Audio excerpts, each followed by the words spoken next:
morning, everybody. I'm David Hamod. I serve as President and CEO of the National U.S. Arab Chamber of Commerce. I was reflecting this morning on what a diverse and distinguished crowd we have here, both among the people in the audience, the panelists, the speakers we had earlier. And I want to commend the Center for bringing all of us together under one roof. I think the one thing that binds us are these people relationships all over the world. Congratulations. 9/11 changed the way we look at the world, but it also changed the way the world looks at us. And I don't think a fortnight goes by without someone asking me, why do they hate us? Well, in 2 words, they don't. In my experience with the Arab world, there's no country that they like better than the United States.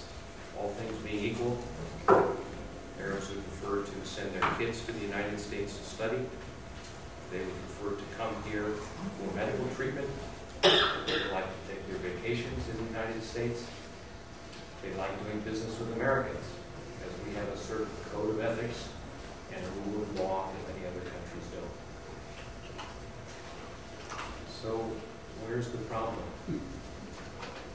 I think part of the problem is that people overseas love the United States and what we as Americans stand for, but maybe they have some problems with some of our policies. And from my perspective, this is not a Republican problem, this is not a Democratic problem, this is an American problem that we have to tackle on a bipartisan basis. What keeps me awake at night is the cumulative effect, the perception in the Arab world that the United States is on the wrong side of the issue.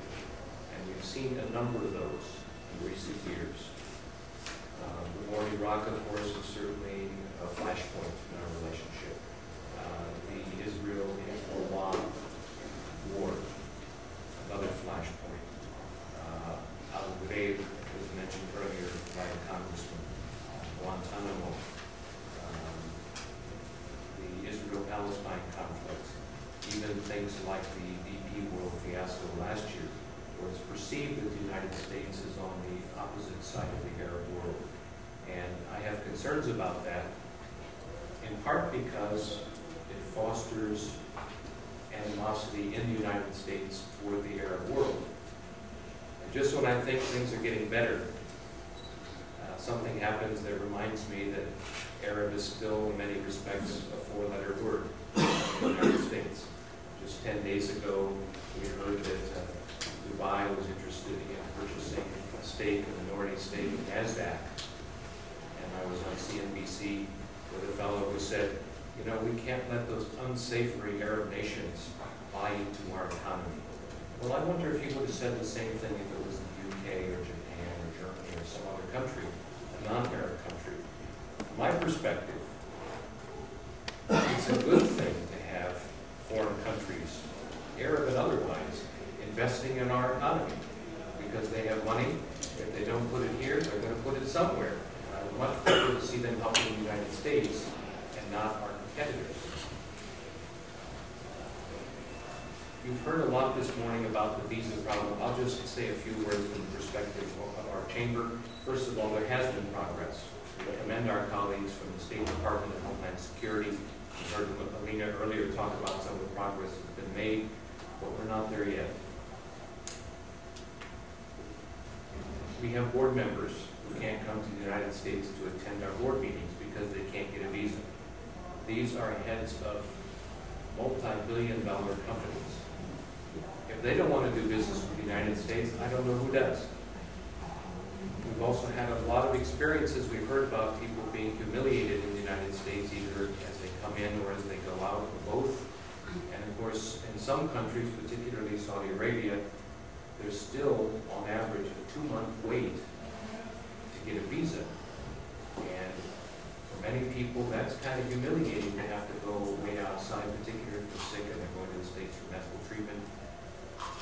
I know in the case of many of our business people, rather than wait 2 months and then maybe get turned down at the end of that process, they would just say, heck with it, we'll go somewhere else. We'll put our money in Asia, we'll put our money in Europe. If the United States is going to make it that difficult So we need to keep working on that.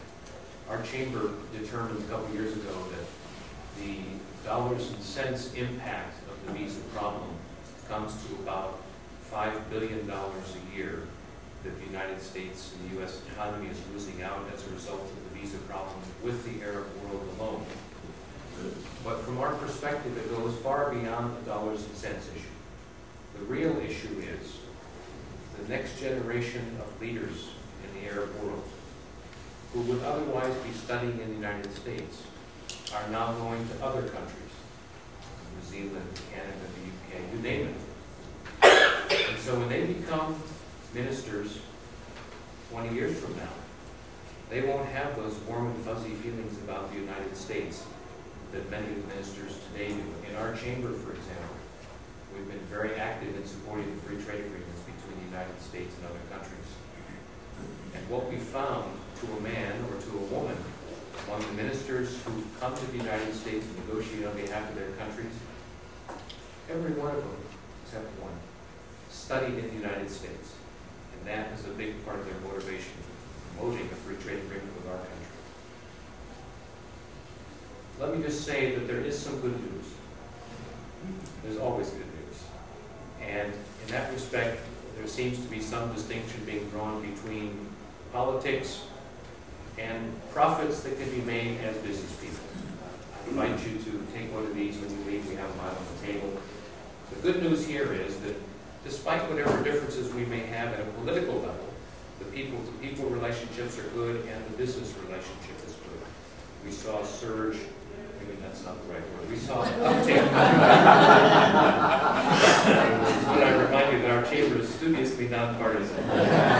We saw an uptick in U.S. exports to the region of about 30% last year, and we fully expect that we're going to see double-digit growth again this year. We find that very positive. And as I said earlier, we support the free trade agreements with the Arab world because we believe that it will increase U.S. exports, it will lead to great investment on both sides, and ultimately lead to a better quality of life for our people and theirs. In conclusion, you heard Senator Grassley earlier today say, we are a welcoming society. I think that's the challenge we're looking at. How do we keep America safe? How do we keep America strong, but at the same time keep our doors open for the great diversity that's the hallmark of our country and for future leaders of the world?